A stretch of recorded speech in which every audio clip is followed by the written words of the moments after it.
আপনাদের আমলের রাষ্ট্রপতি এখন আপনাদেরকে মানে আপনাদের আমলকে ফ্যাসিস্ট আমল বলছে। এটা আপনাদের জন্য আসলে কেমন বার্তা? আচ্ছা,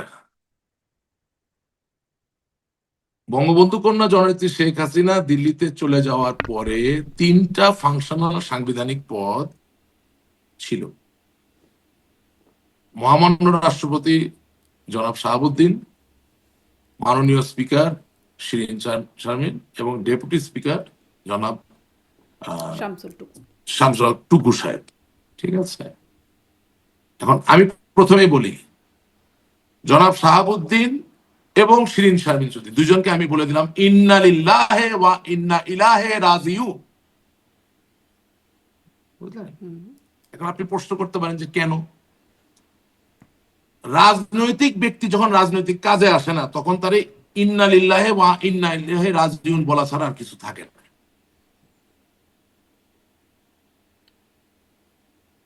আপনি আজকে শুধু প্রেসিডেন্ট প্রেসিডেন্ট প্রেসিডেন্ট রাষ্ট্রপতি নিয়ে লেগেছেন। যদি রাষ্ট্রপতি তার জায়গায় বলে বসে যে আমি তো রাষ্ট্রপতি হইতে চাইনি, আমি তো স্বপ্নে দেখিনি কোনোদিন আমি রাষ্ট্রপতি হব, কি বলবেন? উনি যদি বলে বসেন যে আপনারা যখন দেশ ছেড়ে চলে গেলেন আমার একটু সাথে নিয়ে যাইতেন, এটার উত্তরে কি বলবেন? উনি যদি বলেন যে ইয়াজউদ্দিন রাষ্ট্রপতি ছিল, ইয়াজউদ্দিন যেই বিএনপি তাকে রাষ্ট্রপতি বানিয়েছিল সেই বিএনপির বিরুদ্ধে দুর্নীতিগ্রস্ত অপশাসনের বিএনপির শাসন থেকে দেশ আজ মুক্ত হইলে বক্তব্য দেয় নাই, স্মরণ করে দেখেন 111 সরকারের সময় যখন টেক ওভার করলো, দিয়েছে কিনা? আব্দুর রহমান বিশ্বাস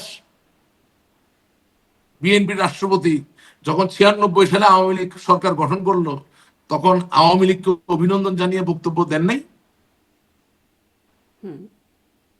মানে অভিনন্দন জানিয়ে বক্তব্য দেয়া এক, আর একটা হচ্ছে ওই পুরো আমলটাকে ফ্যাসিস্ট আমল বলে ফেলা। না না না, আমি বলছি যে প্রতিটা জিনিসের তীব্রতা তো দিন দিন বাড়ছে। নিষ্ঠুরতা, নৃশংসতা, অত্যাচার, লাঞ্ছনার তীব্রতা তো বাড়ে, পারে না? ধানমন্ডি 32 নাম্বার তো নিজস্ব কোনো প্রাণ ছিল না, সেটা তো ইতিহাসকে বহন করে, বঙ্গবন্ধুর বাড়ি। তারে ভাঙলে আপনি কি জয় করলেন? কিন্তু ভাঙলেন তো, ভাঙলেন না। এখন এই রাষ্ট্রপতি একা মানুষ, দলে নাই আওয়ামী লীগ, রাস্তায় নাই আওয়ামী লীগ, কোথাও কোনো নেতা কর্মী খুঁজে পাচ্ছে না। ওনার শরীরের কোন অঙ্গের সাথে অস্ত্র ঠেকায় কি ওনাকে বলছে আপনি জানেন কিভাবে?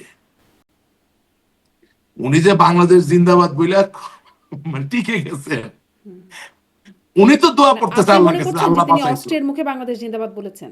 এমনটা হতে পারে? বলতে পারেন, আমি তো সেটা জানি না। আমি আপনাকে বলছি যে আপনি আপনি তো ওনার পাশে নাই, আমি তো ওনার পাশে নাই, আমি নিজের ঘাড়ে নিয়ে বলছি, আমি তো পালিয়ে গেছি।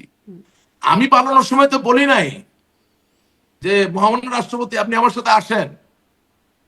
আমি যে একটা স্পিকার বানাইছিলাম, ওই যে বললাম দুজনকে ইন্না লিল্লাহি বলছি না, কেন বলছি আপনার বুঝতে হবে। কারণ শিরিন শারমিন চৌধুরীকে আপনি স্পিকার বানিয়েছেন সরাসরি ভোটে নির্বাচিত সংসদ সদস্যদের স্পিকার, অভিভাবক হওয়ার জন্য, যেখানে তিনি নিজেই ছিলেন সংরক্ষিত আসনের।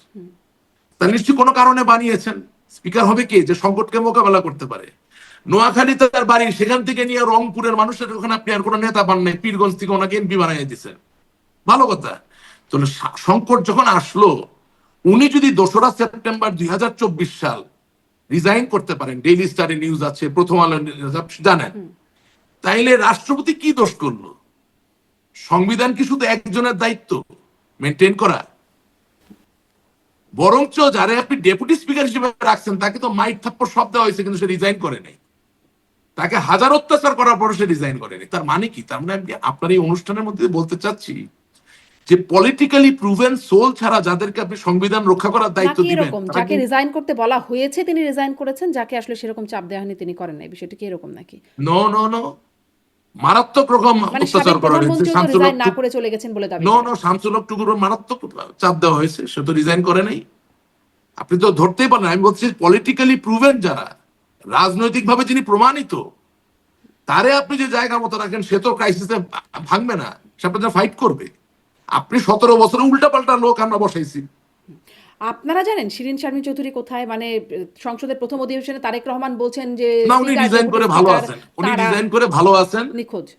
প্রবলেমটা হচ্ছে যে উনি রিজাইন করছেন, সেই বিষয়ে আওয়ামী লীগের নেতা কর্মীদের কোনো রিয়াকশন নাই। যখন আমরা যেটা পাই হুজুকে লাফাই লাফ দিয়া পড়লাম।